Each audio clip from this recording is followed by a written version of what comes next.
Assalamualaikum warahmatullahi wabarakatuh. Di sini saya Channel Misha dengan NIM 6670230130 ingin mempresentasikan terkait hasil laporan penelitian dari mata kuliah Lembaga Perwakilan dengan judul dari aspirasi ke legislasi, analisis representasi politik terhadap pengesahan rancangan undang-undang tindak pidana kekerasan seksual. Adapun yang melatar belakangi judul tersebut terkait permasalahan di mana kita melihat banyaknya kasus kekerasan seksual yang terjadi di Indonesia. Hal ini menunjukkan bahwa negara belum sepenuhnya menjalankan perannya untuk melindungi masyarakatnya dalam memberikan rasa aman kepada seluruh masyarakat, terutama kita sebagai perempuan. Yang dimana seperti catatan yang terlampir dalam Komnas HAM melalui catatan tahunannya bahwa kekerasan seksual ini masih belum mendapatkan perlindungan yang maksimal, di mana setiap tahunnya sepanjang tahun dari 2020 hingga tahun 2022 data menunjukkan bahwa kasus kekerasan seksual tidak hanya terus meningkat tetapi juga menunjukkan betapa lemahnya sistem perlindungan hukum bagi korban, di mana pada tahun 2024 sendiri mencatat peningkatan signifikan yaitu sebesar 330.097 kasus yang naik pada tahun sebelumnya sekitar 14,17%. Selain negara belum menciptakan perlindungan hukum yang baik terhadap warga negaranya, terutama kepada perempuan, keterwakilan perempuan dalam DPR RI pada periode 2019 sampai 2024 juga masih tergolong rendah, yakni hanya mencapai 20,52% atau 118 dari 575 anggota parlemen. Presentasi ini masih berada di bawah ambang batas seharusnya, yang dimana seharusnya anggota perempuan sendiri mencapai 30% sebagaimana yang ada ditetapkan dalam Undang-Undang Pemilu. Nah, dalam perjalanannya, proses legislasi undang-undang ini juga mengalami penundaan hampir 1 dekade.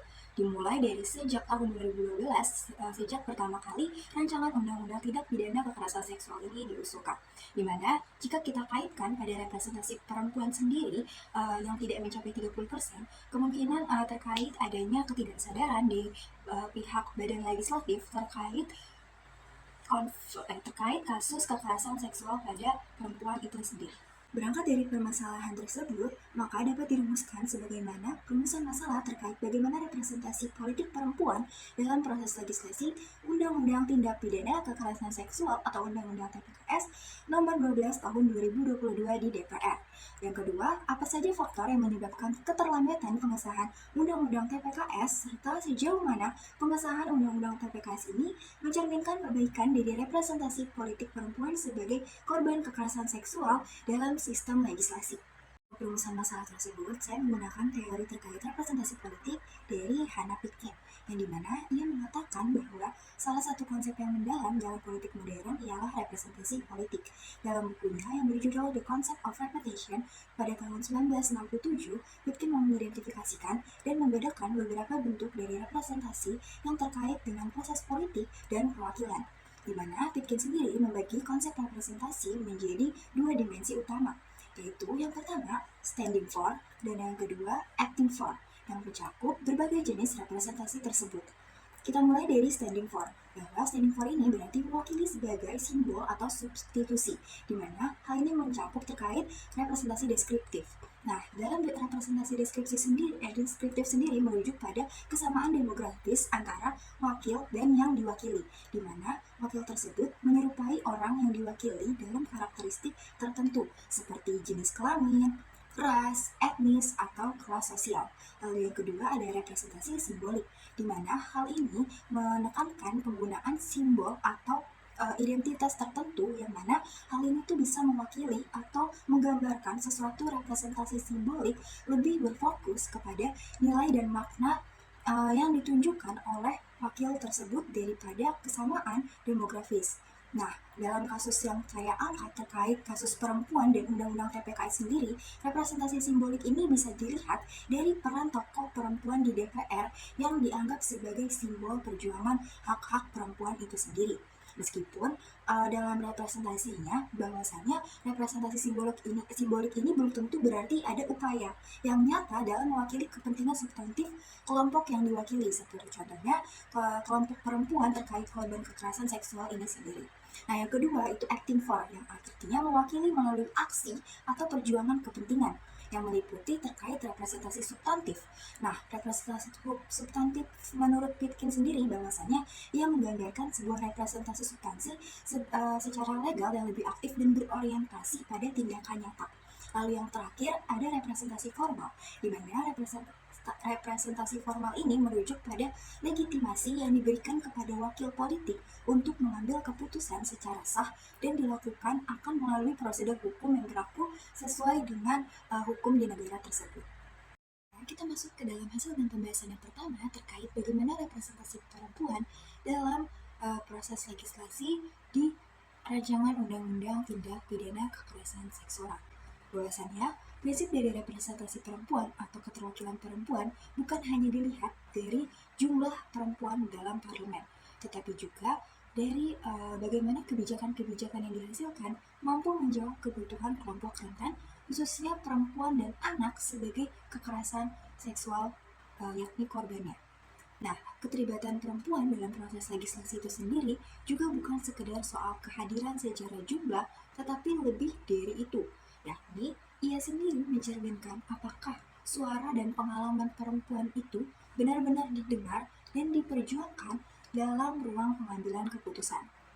Dalam dimensi representasi formal yang dijelaskan oleh Pitkins, hal ini merujuk pada otoritas legal yang dimiliki oleh anggota DPR melalui proses pemilihan umum. Nah, dalam Undang-Undang Tindak Pidana Kekerasan Seksual itu sendiri, anggota DPR perempuan memperoleh legitimasi formal sebagai representasi konstituen termasuk kelompok perempuan yang merupakan salah satu populasi paling terdampak oleh kekerasan seksual tersebut, yakni biasanya perempuan sendiri sebagai korban dalam kasus ini. Namun, pada kenyataannya, keterwakilan perempuan dalam DPR pada periode 2019 sampai 2024 sendiri masih tergolong rendah. Ketimpangan secara angka ini menunjukkan bahwa meskipun perempuan memiliki otoritas formal sebagai legislator, tetapi keterbatasan akan jumlah tersebut secara struktural masih menghambat kemampuan mereka untuk mempengaruhi agenda dari legislasi ini, di mana dalam pembahasan Undang-Undang Tindak Pidana Kekerasan Seksual masih terdapat beberapa kendala. Nah, kehadiran perempuan di DPR mencerminkan representasi deskriptif, di mana mereka memiliki kesamaan identitas gender dengan korban kekerasan seksual itu sendiri, yang pada umumnya adalah perempuan. Nah, dari anggota DPR perempuan seperti Diah Pitaloka dan Neti Prasetyani menunjukkan bahwa sensitivitas terhadap isu-isu kekerasan seksual melalui pengalaman dan juga pemahaman mereka sebagai perempuan ini dapat memungkinkan untuk lebih memahami terkait urgensi dan kompleksitas Undang-Undang Tindak Pidana Kekerasan Seksual, di mana hal ini dapat dianalisis lebih mendalam oleh diri mereka sendiri. Namun demikian, keterbatasan jumlah perempuan dalam parlemen menyebabkan efektivitas representasi deskriptif ini berjalan tidak optimal. Selanjutnya, masuk ke dalam pembahasan yang kedua terkait faktor keterlambatan pengesahan Undang-Undang Tindak Pidana Kekerasan Seksual. Jadi dalam pengesahannya, undang-undang ini dimulai pada tahun 2012 ketika Komisi Nasional Anti Kekerasan Terhadap Perempuan dan juga Anak atau Komnas Perempuan mengajukan draft terkait rancangan undang-undang penghapusan kekerasan seksual atau disingkat dengan RUU PKS sebagai respon terhadap meningkatnya angka kekerasan seksual terhadap perempuan di Indonesia, di mana berdasarkan catatan tahunan Komnas Perempuan pada tahun 2012 tercatat terdapat 216.156 kasus kekerasan terhadap perempuan dengan kekerasan seksual sebagai bentuk dominan. Nah, sayangnya selama 4 tahun berikutnya, RUU ini tidak menunjukkan perkembangan yang berarti. Naskah akademik baru diminta secara resmi oleh Badan Keahlian DPR pada tahun 2016. Hal ini menandakan bahwa ada lemahnya komitmen legislatif terhadap perlindungan korban kekerasan seksual terkait dengan korban itu sendiri, yakni perempuan.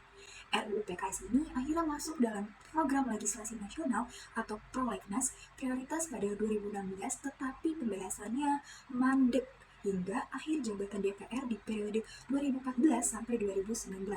Sesuai dengan ketentuan pasal 71A Undang-Undang Nomor 15 Tahun 2019 tentang pembentukan peraturan perundang-undangan, RUU yang tidak selesai dibahas harus dimulai ulang pada periode selanjutnya, kecuali hal itu ditetapkan sebagai carryover. Hal ini dikutip dari DPR RI pada tahun 2019. Namun ketika memasuki periode 2019 sampai 2024, tantangan baru justru muncul. Pada tahun 2020, sejumlah fraksi seperti Partai Keadilan Sejahtera atau PKS, Partai Amanat Nasional atau PAN, dan juga Partai Persatuan Pembangunan atau PPP, dan sebagian fraksi-fraksi dari Partai Demokrat menolak sebagian isi RUU PKS ini. Penolakan terutama berkaitan dengan konsep dari persetujuan seksual yang dianggap melegitimasi hubungan di luar nikah dan bertentangan dengan nilai agama. Nah, dalam hal ini, sikap dari fraksi-fraksi ini menghambat dari adanya pembentukan konsensus lintas partai yang dibutuhkan dalam proses pembahasan RUU. Di luar parlemen, sejumlah organisasi masyarakat juga turut untuk menolak RUU PKS dengan menyebarkan narasi bahwa RUU ini pro-LGBT dan mendukung perzinaan. Komnas Perempuan pada tahun 2020 akhirnya membantah narasi ini melalui siaran pers yang menyatakan bahwa tuduhan tersebut adalah disinformasi yang mengaburkan tujuan utama RUU ini, yakni terkait perlindungan terhadap korban kekerasan seksual berbasis hak asasi manusia. Pada saat yang sama, terjadi perubahan administratif yang turut memperlambat lagi dan lagi dari proses legislasi. Pada tahun 2020, pembahasan RUU ini akhirnya dipindahkan dari Komisi 8 ke Badan Legislasi. Dan pada Januari 2021, nama RUU diubah menjadi RUU Tindak Pidana Kekerasan Seksual atau TPKS. Sebagai bagian dari posisi pendekatan substansial yang penjagaannya lebih kepada kepemidanaan. Akibat dari perubahan ini, diperlukanlah revisi-revisi terkait naskah akademik dan harmonisasi ulang terkait substansi dari RUU TPKS tersebut. Selama periode 2018 hingga 2021, pembahasan RUU ini akhirnya berjalan sangat lambat. Kompleksitas definisi dari kekerasan seksual, pengaturan dari pemidanaan, dan mekanisme pemulihan korban menimbulkan perdebatan yang intens, terutama dalam membangun pemahaman berbasis dengan perspektif korban atau victim-centered approach, yang sebelumnya belum sepenuhnya dipahami banyak oleh anggota DPR itu sendiri. Nah, puncak dari stagnasi terjadi ketika RUU PKS ini dikeluarkan dari prolegnas prioritas pada tahun 2020 di bulan Juli. Wakil Ketua Badan Legislasi DPR RI, Willy Aditya, menyatakan bahwa RUU ini dianggap terlalu sensitif untuk dilanjutkan pembahasannya di masa pandemi dan menjelang pilkada.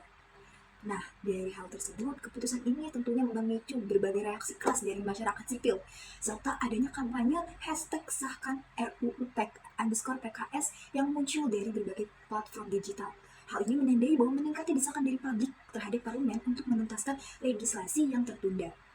Lalu setelah tekanan publik yang masif, terutama pasca mencuatnya sejumlah kasus kekerasan seksual ini, yang berada di ruang publik dan pendidikan, akhirnya DPR menetapkan RUU TPKS sebagai inisiatif DPR pada 18 Januari tahun 2022.